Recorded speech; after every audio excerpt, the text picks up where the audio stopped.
Eyes wide open.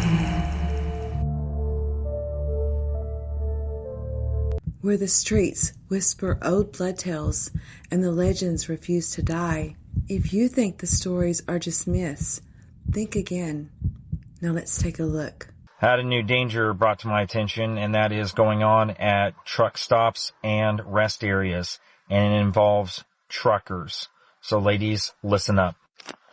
Well, ladies, there's a few pointers I want to point out, and that is that these truckers, a lot of times they're mainly on interstates. This is where they have linked them back from unalived bodies that they've discovered on the side of the highway.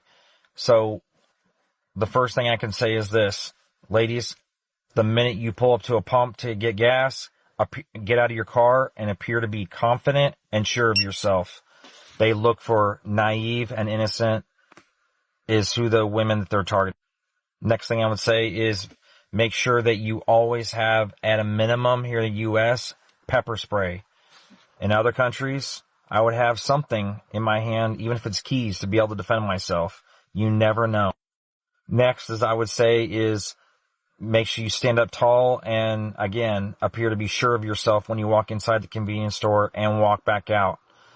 Do not get on your cell phone or any other distractions like that, because if they picked you out, they're going to look for the prime opportunity, and when you're distracted, that's where they're going to move in.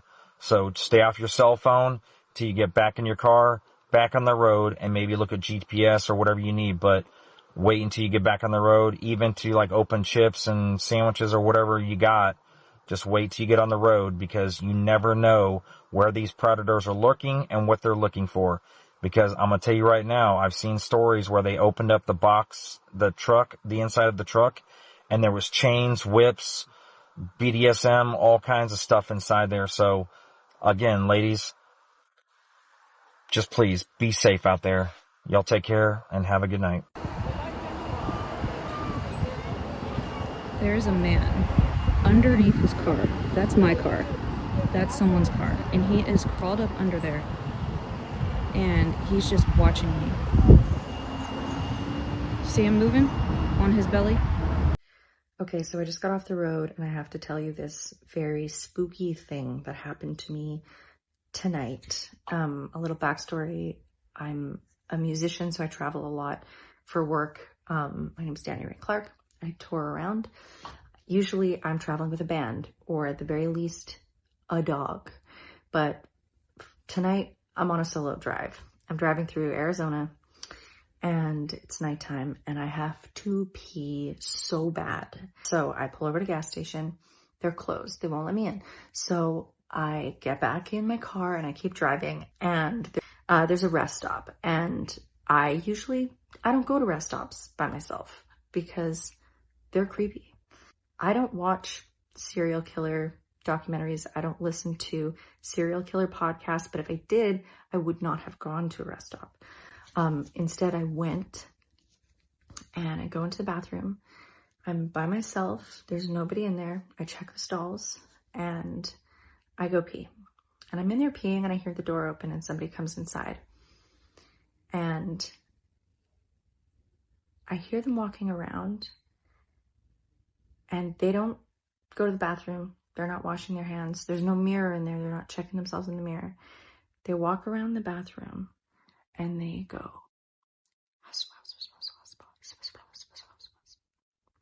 If you can't hear what I just said, that's what they were doing.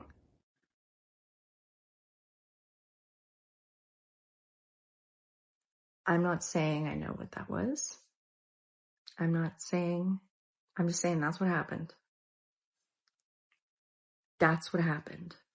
And, further backstory, when I was a kid, my parents got divorced. My dad was living in this house. It was uncomfortable in that house. And at nighttime, I'd go to sleep and I would hear in my ear, I could feel the breath on my ear, and I would hear whispering in my ear at night. And because I was such a young child, I thought that's just what ears do at nighttime. That's just the scary part about going to sleep at night. is, you know, when your ears make that sound, that whispering sound, and you can feel a breath on your ear. And it never happened to me again for the rest of my life.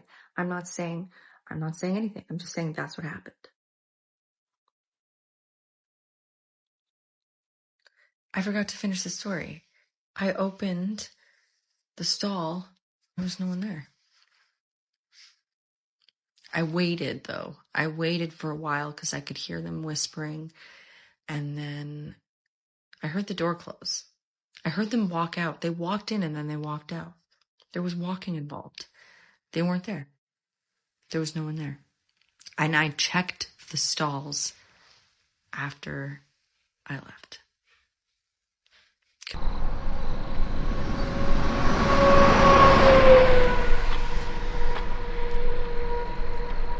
Well, I didn't expect this. I'm in the middle of Arkansas, and I want to show you something that happened back in the woods of this abandoned rest stop. I'm about an hour, I would say, outside of Little Rock, Arkansas. I think the town is actually called Morrilton. This used to be a rest stop along I-40 westbound. 25-year-old Kristen Lorite stopped at this rest stop. She was driving a 1970s VW bus that apparently started overheating, so she stopped here in the afternoon to cool down the engine and also let her 2 dogs out to run around. She was traveling from New Jersey to California, I believe somewhere in the San Francisco area, going out there to start a new life, had a new job set up.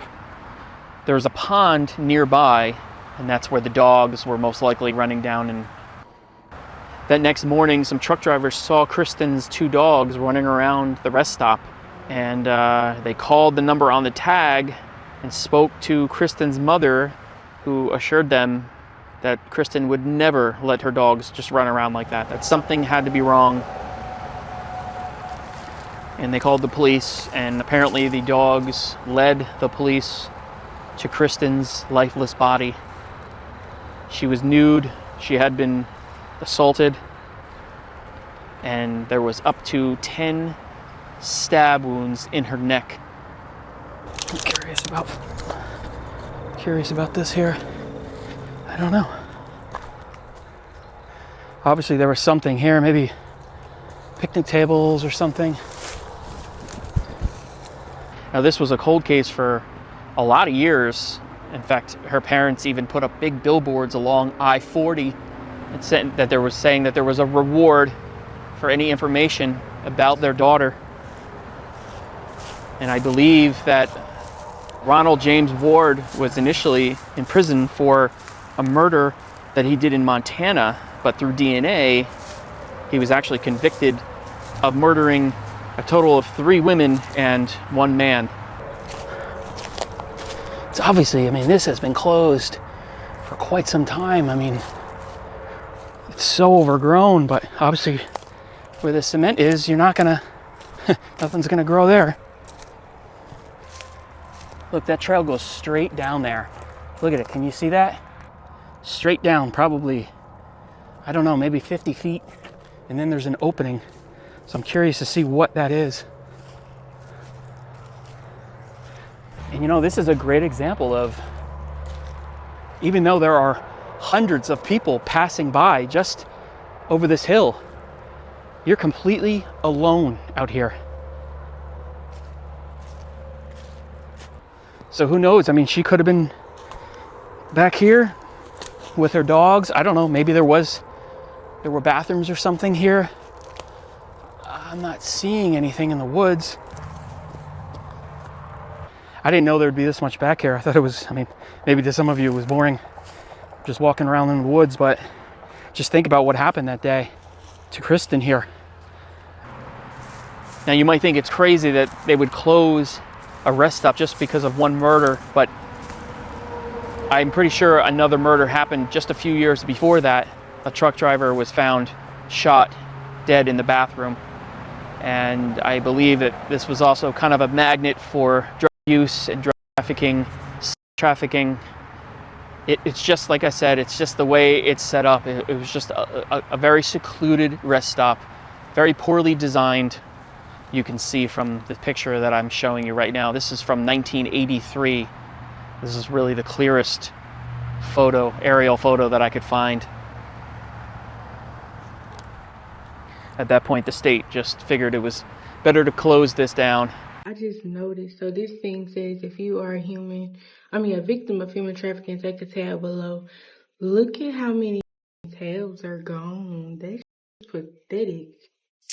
Okay, so tell me if this has happened to you. So, my friend was in a rest stop and she went into the restroom. You know, when you go into a rest stop anyway, you're always kind of like looking around. You get a weird, eerie feeling. Your intuition is telling you to be on guard because there's always nobody there. And never, hardly ever. But anyway, she goes in and, she notices a man is like in the little area and he comes in behind her. It was the only person it could have been because she went in the bathroom and there was only one person in the hall. And so she looks down underneath the stall and sees a man's feet. And he's like pacing back and forth in the stall. And so she's like scared. Heart is dropped. But something inside of her was like, okay, be brave. We're gonna get up and we're gonna slam out of here. And we're gonna slam out of here. And whatever happens, I'm gonna use this bony elbow she has, and she's gonna get out. Okay, so she says that she busts out of the door as hard as she could, and she looks, and I guess it kind of like spooked the person because they didn't come out. And so she got out of there as quick as she could, but she definitely was about to get kidnapped. Something was about to happen because it's been happening. The news doesn't report on it. And it made me think when I was talking about this, I wonder if military tunnels and operations are occurring underneath these rest stops. The rest stops that we all go to and travel with our families. And people are getting kidnapped a lot. And I think you should take a look at this video. This is how it started. And only imagine the nefarious ways they're using it today. I'll also show you that. I'll stitch this video and then I'll stitch the other video. Tell me what you think. Did you know that your family road trip bathroom breaks during the Cold War might have saved your life? Those innocent highway rest stops weren't just for stretching your legs. The U.S. government secretly built hundreds of them as nuclear fallout shelters. Starting in the 1950s, federal planners designed interstate rest areas with thick reinforced concrete walls, underground storage rooms, and blast-resistant features. Families pulling over for snacks had no idea they were standing inside emergency bunkers. States like Pennsylvania, Ohio, and Illinois had the most of these hidden shelters. Each one was quietly stocked with water, medical supplies, and radiation detection equipment. The concrete was extra thick, windows were minimal, and ventilation systems could filter radioactive particles. For decades, this program stayed completely classified. Travelers grabbed sodas from vending machines while sitting above secret government supply caches. The picnic tables and bathrooms were real, but so were the Geiger counters hidden in maintenance rooms. Today, many of these Cold War relics still line our highways. Next time you stop for gas, you might be parking at a former nuclear bunker.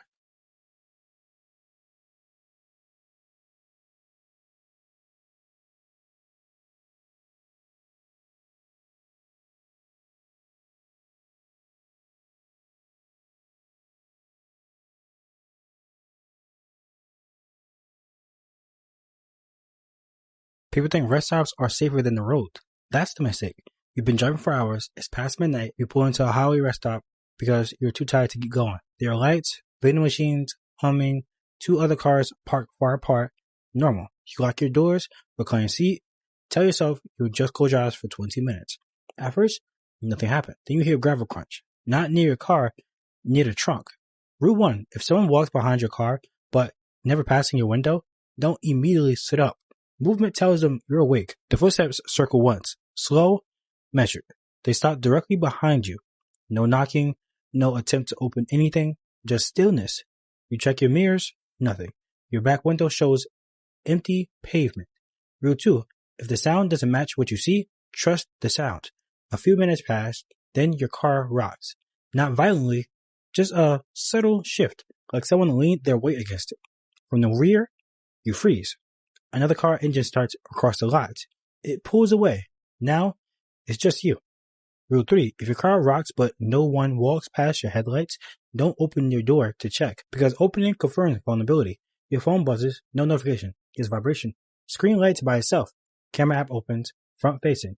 You're staring at yourself, but behind your shoulder, there's movement. Not inside the car, outside. Close enough that the glass slightly fogs. The rocking stops. The gravel crunches again. Moving away. Slow, not rushed. Like whoever was there got what they needed. And the worst part, when you try to start your engine, the car feels heavier. Not broken, weighted. Like something decided the safest ride out of that rest stop wasn't in the driver's seat. The unsolved mystery of the Blind River rest stop murders. Now, this story happened back in June 28, 1991, just outside of Blind River in northern Ontario. This incident occurred at a rest stop that's just off Highway 17 between Sudbury and Sault Ste. Marie. Now, on that day, a couple by the name of Gord and Jackie McAllister would go on a road trip in their motorhome from Lindsay, Ontario, where they lived, all the way up to Winnipeg, Manitoba. On June 28, 1991, after about 8 hours of driving, they decided to pull into an isolated rest stop on the side of Highway 17, just outside of Blind River. Now, the rest stops in northern Ontario are absolutely beautiful, but sometimes they are out in the middle of nowhere. Now, this rest stop is barely visible from the road, and when they pulled in at about 11 o'clock at night, there was no one else in the rest stop. Now, being 62 years old and 59 respectively, the couple decided to go to bed after a long day on the road. Now, they were awoken at around 1 a.m. by someone knocking on the motorhome door. Obviously, this scared the old couple, and Gord made his way to the door, and before opening it, he asked, "Who are you?" The man responded, "I'm a police officer. We need you to move your motorhome." Gord remembered looking at his wife. So in good faith, Gord naively opened the door to the stranger, only to be shocked when he saw a tall, skinny, greasy duster with sparsely populated, long, thin hair. Gord knew right away it wasn't a cop. The man was wielding a .22 caliber rifle and had a 12-gauge slung across his back. At this point, he demanded entry into the motorhome, where Gord and Jackie let him in, and he said to Gord, "This is going to be a robbery, and then I'm going to unalive you." As he started rifling through all the couple's belongings in the motorhome, out of nowhere, he turned around, pointed his .22 caliber rifle at Jackie, and unalived her with one single shot. Gord tried to escape the motorhome out the door and took one round into the back and one round into the leg, but still managed to get outside the motorhome. Now, this rest area is pitch black. There was only the side light of the motorhome that was on, illuminating the outside. He thought quick on his feet and rolled under the motorhome in the blackness of the night. In a panic, the man came running out chasing him, looking for him in the parking lot, only to be interrupted by a random car pulling in. But this man pointed his rifle at the car and unalived the driver with one shot. His name was Brian Major, and he was 29 years old, and he was from Elliott Lake, Ontario. He was unalived immediately. At this point, the assailant panicked and gave up on the robberies and took off in the middle of the night. Now, Gord and another witness, who the assailant almost hit on the way out of the rest stop, said that the man was driving an 80s-era blue Dodge van with white trim and silver mud flaps. After the assailant had taken off and fled from the scene, Gord thought it was safe to make his way to the highway and flag someone down. He was able to flag down a trucker within minutes who called an ambulance and the police for him. And within an hour, the police had Highway 17 locked down in all directions for miles. But to this day, no arrests were ever made. The man in the blue van was never found. And this case remains a cold case. And what's also strange is that another similar homicide happened in a park in Long Lac, Ontario, which is also in northern Ontario, around the exact same time. This story gained so much notoriety that in 1993, the American TV show Unsolved Mysteries picked it up. Now, according to that show, it said 8 years later, there was a string of similar homicides, but this time in a rural part of southern Ontario. Now, there was a suspect for those homicides, and his name was Ronnie Gold West. Now, if you're from Canada, right off the bat, you should know anybody with the name Ronald or Ronnie is probably unhinged. I don't know why that is, but it's a true phenomenon. But I digress. But Ronnie was also a cop. Now, the suspicious thing is that in 1991, our buddy Ronnie, the ex-cop, was living in Blind River, just outside of where the Rest Park murders had occurred. So was the Long Lac killer the same guy? Was Ronnie the man who did it? And if so, how come he was never investigated for this crime? In fact, Ronnie's picture was never even shown to Gord McAllister all these years after him trying to find out who did this to his wife and to Brian Major. And it also turns out this cop did a few years in jail for a string of robberies out in Sault Ste. Marie. And he's still in jail to this day for those other set of crimes that he did in rural southern Ontario. What do you guys think? Is this just another case of the OPP bungling up a case and protecting one of their own? Or is it something else? Or someone else? Because when you look at all the crimes, even though it looks like Ronnie is the prime suspect, a lot of the MOs don't line up. So what do you guys think? Do you think it was Ronnie the greasy cop? Or do you think it was someone who simply got away with the crime? April 1997. A rest stop in Greene County, Tennessee, became a horrific crime scene. The Lalide family. Vidar, who was 34, Delphina, 28, Tabitha, who was 6, and Peter, who was 2. They had just left a Jehovah's Witness event at the I-81 rest area. 6 teens from Kentucky carjacked their van at gunpoint. They forced the family inside. They drove them to a remote road, lined them up, and opened fire. Vidar and Delphina died at the scene. Tabitha later passed at the hospital. Peter survived. He was shot multiple times, losing an eye, suffering lifelong disabilities. The teens stole the van and fled towards Mexico. They were caught 2 days later at the Arizona border. All 6 teens were convicted, sentenced to 3 consecutive life terms without parole. This case remains one of Tennessee's most shocking due to its randomness, an ordinary family, strangers, and pure chance turning into tragedy. Just stopped at the rest stop real quick with the kids. Careful with your surroundings, because there was a man and he was definitely eyeballing my kids. Like straight up. Even my son was like, he felt like punching him in the face. And I'm glad that he picked up on those vibes, because it was weird. I grabbed my girls real quick and I pulled them tight and I told them, don't move an inch, because I don't like the way that this man keeps looking at us. And the line was long in there. And it's like, you have no choice sometimes when you have kids, but just be vigilant of your surroundings. I'm proud that my son was in that protective mode where he was like, I will make a scene if this man does anything to any one of us. So always be aware of your surroundings and tell your kids to be aware as well, because it's important. There's crazy people out here. You seriously do not realize how unsafe the world is until it happens to you. So let me tell you a story about what just happened to me and my daughter at a rest area. My daughter gets so mad because when I have to go to the bathroom, I make her get out with me, whether it's a rest area or a gas station. So we just stopped at a rest area because I had to go to the bathroom. We're traveling back from my in-laws. My daughter and I are walking in, and this older lady is in front of us, and she starts talking to us. She's really sweet. She says, you all are mother and daughter, not sisters, right? And we both say, yeah, we're mother and daughter. And she said, you all look just like sisters. And I said, yeah, because she's bigger than me. We proceed to the women's bathroom and there's a little line, but the lady ends up letting me go in front of her, which I thought was really strange because, again, she is an older lady. I then go into a stall and she starts talking to my daughter. Mind you, I got a really strange vibe from this woman anyway, so I was trying to hurry in the stall. As soon as I opened the door, my daughter was standing right there and she said, Mom, she asked me for money. So as we're walking out, I tell the lady, have a great day. We don't have any cash, and we keep on walking. We then had to sprint to the car because it started raining really heavy.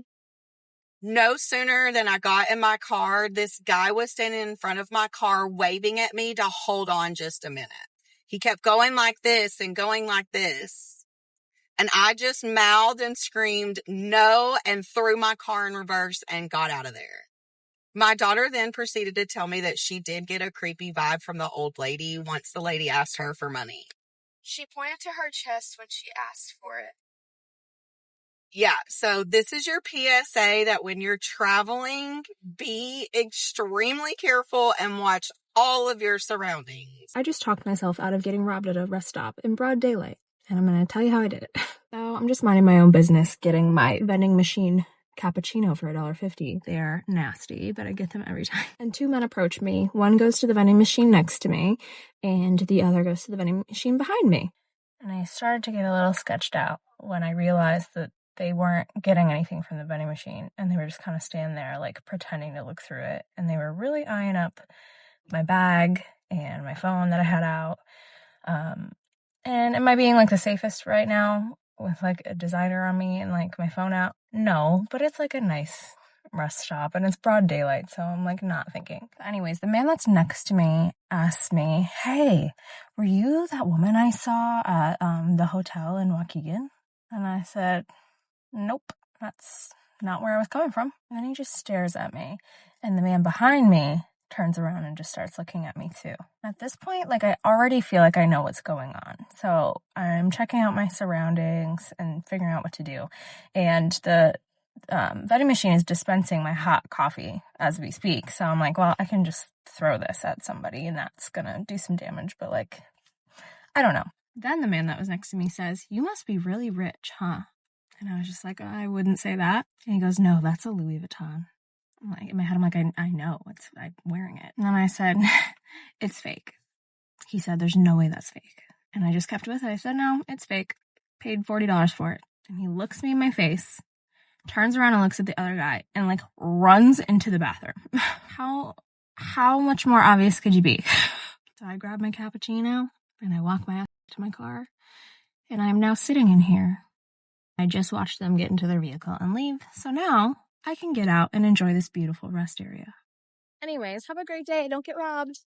And trigger warning, like, it's kind of scary, but I have lived with this for a long time and I would love to see what other people think about this experience I had. So one day I was on a road trip with my family and we stopped at this super random rest stop in the middle of nowhere and I had to pee. I walked into the rest stop and inside the rest stop there was a woman, a little boy, and a little girl. And when I walked in, the woman was shaving the little boy's head in the middle of a rest stop. And the little boy was like, "Why are you doing this? Like, Dad's not gonna like this." And the mom or the woman seemed kind of aggressive and she was like, "Shut up," basically. But the very off-putting part was that she wasn't shaving his head, like, evenly. She was shaving it and, like, there was, like, patches still left. So it just looked really disturbing.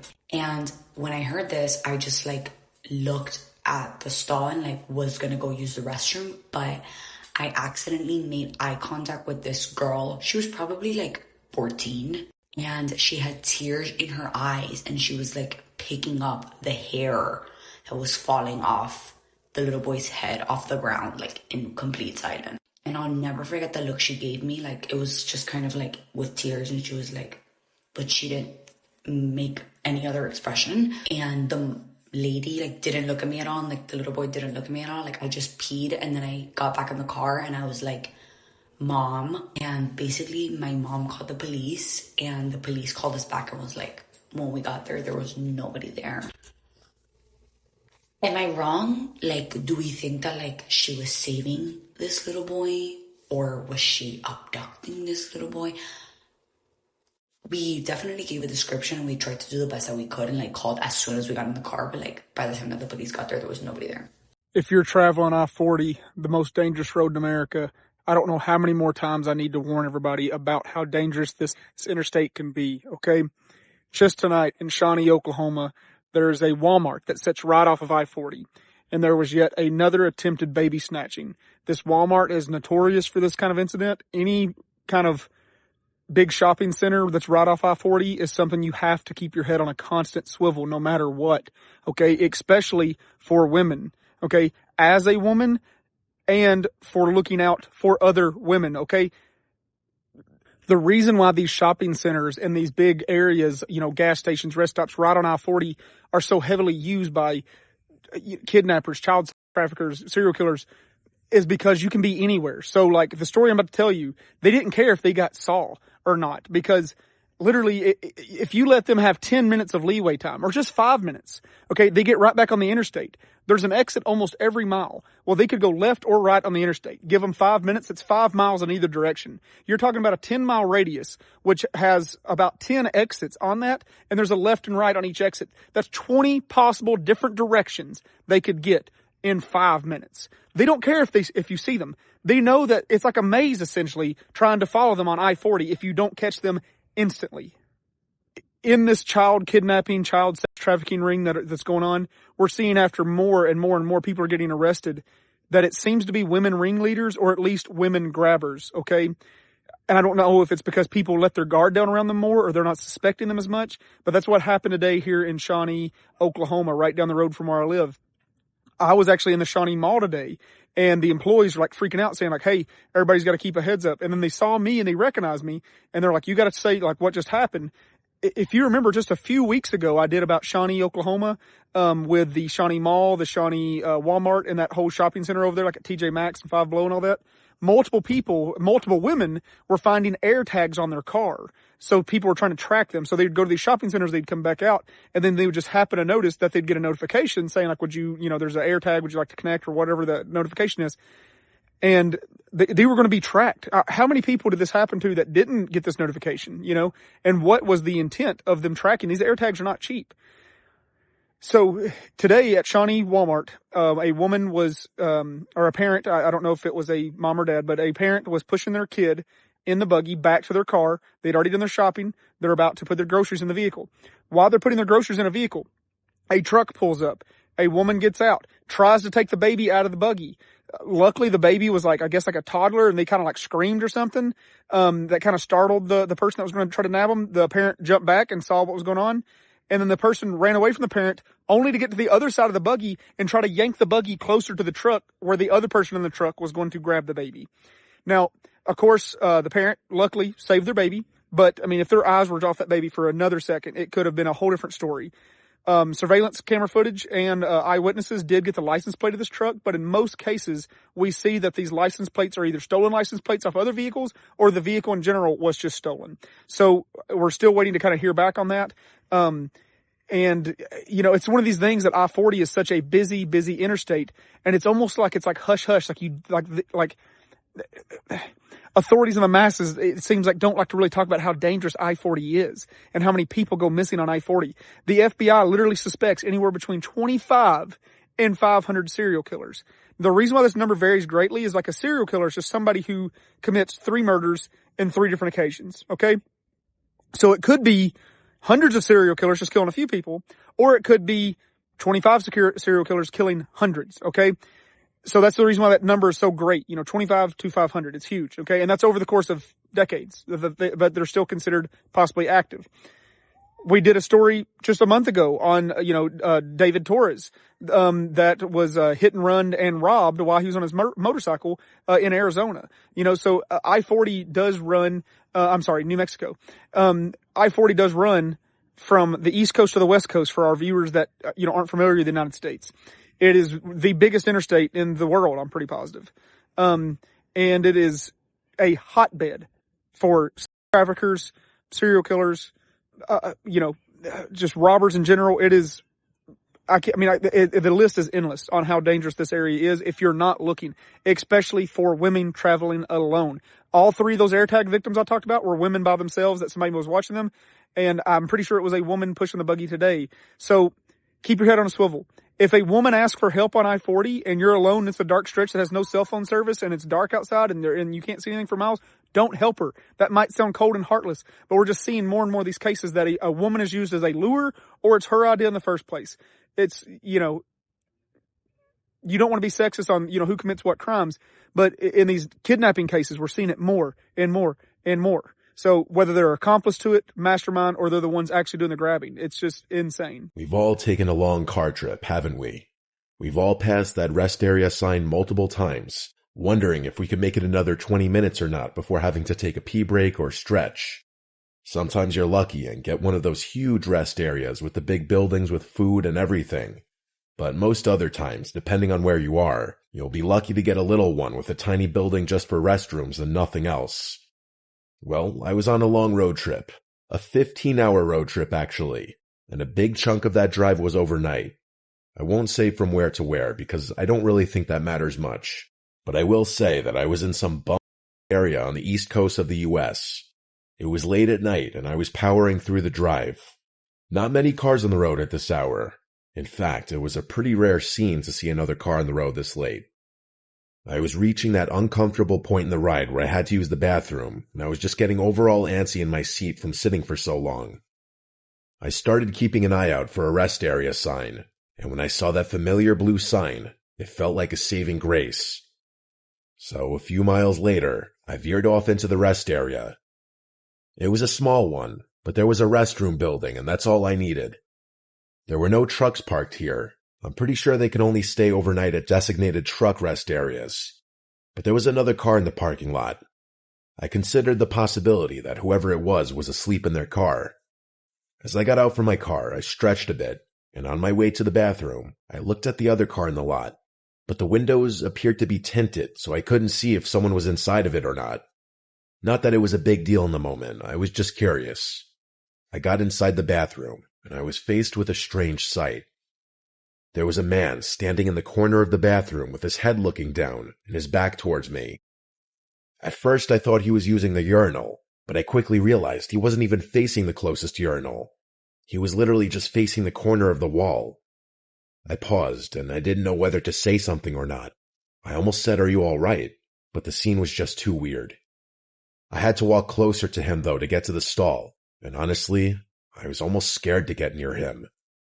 I just tried to mind my business and keep a normal pace. I walked into the stall and closed the door. Honestly, though, I couldn't go to the bathroom with someone else in the room. I'm one of those people. It was just too dead silent in there. It was weird. I stood in the stall for like a minute trying to at least pee, but I couldn't for some reason. I flushed the toilet anyway and left the stall. But now, the man had turned around. He was still standing in the same spot, but now he was facing me. I could see his face, and he was looking at me. I'm not one to ever judge someone's appearance, but this man was the scariest looking man I'd ever seen. There was something so unsettling about his face, specifically his eye region. The expression he had was a blank stare. I hadn't had a social interaction in over 10 hours, and this caught me way off guard. Instead of saying anything, I quickly turned and headed out of the bathroom. I got to my car and wasted no time turning it on and backing it up. As I looked in the rearview mirror, I saw that man walking in the direction of my car. I drove fast away to get him out of my sight. I was relieved to get back on the highway. However, that was the only relief I got. I still had to use the bathroom. I was sure it would only be another 20 minutes or so till the next one. I could hold it. I was right. It was about 20 minutes before I got to the next rest area. It was another nearly identical one as the other. Like I said earlier, most are pretty similar. No cars were in this one, thank God. I pulled into a spot right in front of the bathroom and hurried to the stall, and let's just say I felt a lot better very quickly. As I was finishing up in the stall, I heard footsteps enter the room. I thought they'd stop at one of the urinals, but the footsteps came straight to the stall and stopped. I saw someone's shoes through the bottom crack of the door. They were literally standing on the other side of the stall. My first thought was that it was that guy from the other bathroom. He followed me. My social anxiety was handicapping me from saying anything initially, until I finally mustered up the courage to say, "Someone's in here." No response to this, though. Now I knew I was in trouble. The only thing I could do was dial 911, put it on speaker so that the man could hear the operator say, "911, what's your emergency?" I said loud and clear, "I'm being followed by a dangerous man. I feel threatened." As the operator asked my location and details, I answered everything in a loud voice, in a tone suggesting that I was implying a you to the man. Thank God this worked, as the person turned and walked out of the bathroom. I told this to the operator, but said I still would feel safer waiting in here until police came. And that's what I did. A knock at the bathroom door from a police officer was my cue to safely come out. I described the man and the vehicle I saw at the other rest area, the creepy encounter, and then the second creepy encounter at this one. We checked my car as well to make sure it wasn't messed with at all. After determining that he was gone, the officer and I left the rest area at the same time, and eventually he turned off the highway. The rest of my road trip went normal, but was this a terrifying night. I'd never been followed before. I know with almost 100% certainty that the person outside of the stall was the same creep that was in the first bathroom. It just feels extra weird because I'm a male. These things I feel like usually seem to happen to women, but I guess it can really happen to anyone. Do y'all be feeling safer at truck stops or rest areas? Because I heard many of the ladies say they feel safer at rest areas. But as a man, I feel safer at truck stops. Only because some of these rest areas be in places that are not well lit, low activity, and be in the middle of nowhere. Compared to like most truck stops, at least the major ones, always got somebody on the inside, always got somebody fueling, always got somebody just watching. And like, I always bring a weapon if I go inside to use the facilities at a rest area, or if I use the vending machines. But at a truck stop, I don't necessarily feel like I need to bring my weapon inside at night if I'm going inside. But y'all let me know, which one of y'all feel safer at truck stops, rest areas, and let me know why. Here are the many reasons I never stop at rest stops when I travel. Owning a cabin in the Smoky Mountains and my primary residence being in Michigan, I'm not exaggerating. I have driven from Lansing, Michigan to the Smoky Mountains of Tennessee probably 30 times since 2020. It's anywhere from an 8.5 to 10 hour drive. Rest stops are known for human trafficking. If you go into any rest stop, any stall, sit down on the toilet, you'll see a poster saying, are you uncomfortable? Do you know who you're with? There's a hotline that you can call if you feel that you're in trouble, being kidnapped, human trafficking, sex trafficking. Truckers are actually mandated to take courses on how to identify human trafficking going on at rest stops. Rest stops are one of the most prevalent places for human trafficking because of these things. Typically, rest stops are in rural areas. Law enforcement in rural areas off the highway are not very common. Typically, it's like a county sheriff. Rest stops being off the highway also makes it easy access for on and off and doing things very quickly. Functionally, how my husband and I think about it, when we travel, one of us likely is staying in the car with our kids and one of us is going in. Obviously, he can lock the door, but at any time in the dark, typically when we travel, there's just me and my kids sitting in the car, which can happen anytime, right? At a Walmart or at a Meijer. However, rest areas are typically so dark that I just love pulling off at a Pilot, a Love's gas station on the side of the road. It's well lit. It's being managed by people. There's usually other people there. And I like the idea of having supervision around. I mean, a quick Google search will even share with you how much this happens at rest stops alone. And yes, you can say, oh, this happens anywhere, grocery stores, shopping malls. You're absolutely right. But rest areas being small, there's not that many people around, and right off the highway, we just take the extra 10 minutes at the most and go to a gas station where it's well lit. Like I said, it's supervised. And I feel like it takes down the chances of something bad happening. My research in the field of human trafficking as a social worker, if you ever see signs of this going on, remember, this is a psychological operation. Basically, that person, if you suspect them that they're being trafficked, they are being watched, maybe even from afar. They know they're being controlled. So if you feel like you see someone and you want to go up to them and approach them, I would say caution yourself. It is best to call law enforcement.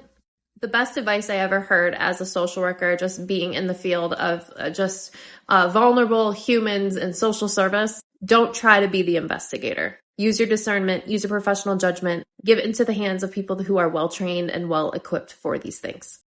There was this woman named Nina who said she was driving one night in New York near the Allegheny area.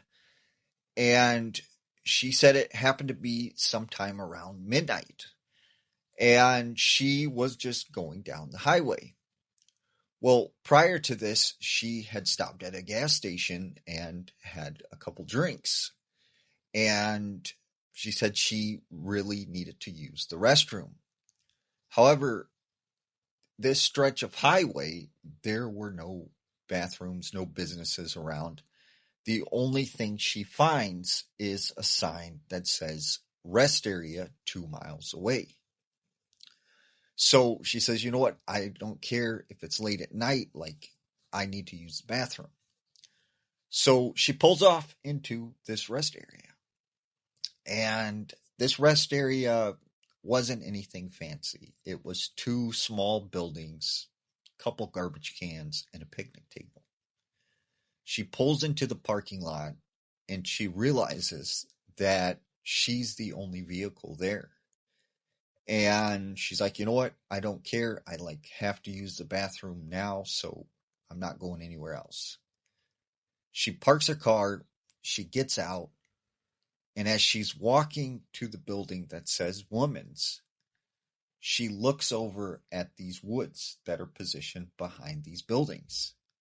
And she sees out of the corner of her eye what looks like a shadowy figure move across the woods. And she stops in her tracks and is like, what was that? But then she's like, you know what? I'm just going to use the bathroom and I'm going to get out of here. So she runs into the stall and goes inside this building or whatever. As she's in the bathroom, she finds an open stall and she sits down. She starts scrolling through her phone. Well, after a couple minutes, she's sitting there when all of a sudden the lights turned off by themselves. And she's kind of like, okay, there must be a timer or something. So I'm just going to finish up real quick and then I'm going to get out of here. Right at that moment, she hears what sounds like footsteps. Boom, boom, boom. And they're walking around inside of this building. And she hears the footsteps come to the first stall. And she hears the door being pushed open. Then she hears the footsteps come to the second stall. The door's pushed open. And now she is the last stall. And whatever this is makes its way in front of her stall. And as she's sitting there in the complete darkness with just the light of her phone, she's thinking to herself, like, please, like, don't be some weirdo. Like, I just want this to be over. And she said, as they made their way in front of her stall, they stopped. And she started to hear like this loud sort of breathing sound. And you could tell they were positioned right up against the door. And she just hoped they would turn around and walk out of the building, but they're still there. So she takes the light of her phone and she shines it under the door to get a glimpse. And that's when she sees 2 feet behind the door, except they weren't human feet. They were covered in gray hair with these long yellow nails. They were extremely large, and they were just sitting there in front of the door. So she just starts freaking out and is like, I don't know what to do. Like, please just go away. Just go away. And she said that's when she hears this loud growl, scream, whatever you want to call it. And whatever this was started to get angry and it started to bang on the stall door. And she said that's when she hears more footsteps. There's 2 of these things, whatever they are. And she said they sounded like they were kind of like looking for something. And she said then the weirdest thing happened. They just left and they got out of this building. And she hurried up, opened the stall door, and ran out to her car. And as she's starting her vehicle, she doesn't see anything around these buildings in the area. And she takes off out of there. Yourself? Let's go. Yesterday I did a video about women traveling by themselves, and I got a pretty good question about did I think it was safe sleeping overnight at a rest stop. And the first thing I thought of was, would I want my wife to sleep at a rest stop if she was traveling? And the answer was no, I wouldn't. Too many things can happen. Too many what ifs can happen while you're sleeping. Somebody could, do something to your tires and wait for you to figure out that your tires are low or flat and then try to help you somebody shatter your window in the middle of a deep sleep, how would you react? I mean, it's just too many things. So I think the best plan of action is to plan out your trip and get a hotel. So I don't think it's safe to sleep in at a rest stop while traveling. So lately I've been watching these TikToks about how dangerous I-40 is and how you should never ever travel alone, and how there's all these serial killers that, you know, have never been caught, that use I-40 as their, you know, killing ground or whatever. Especially for women, you shouldn't be out here, you know, by yourself. Definitely shouldn't be out here at dark by yourself, because there's all this land that, you know, is government. Nobody ever goes and checks the sides of the roads, and just how many people have come up missing. And anyway, I've been watching these TikToks and they've really freaked me out. So the fact that I now have to drive home on I-40 at 3:30 in the morning by myself is just like, you know, way to go. Wish me luck, you guys. Make sure to like and subscribe for more chilling mysteries. And until next time, stay safe, stay aware, question everything, and please stay out of the shadows.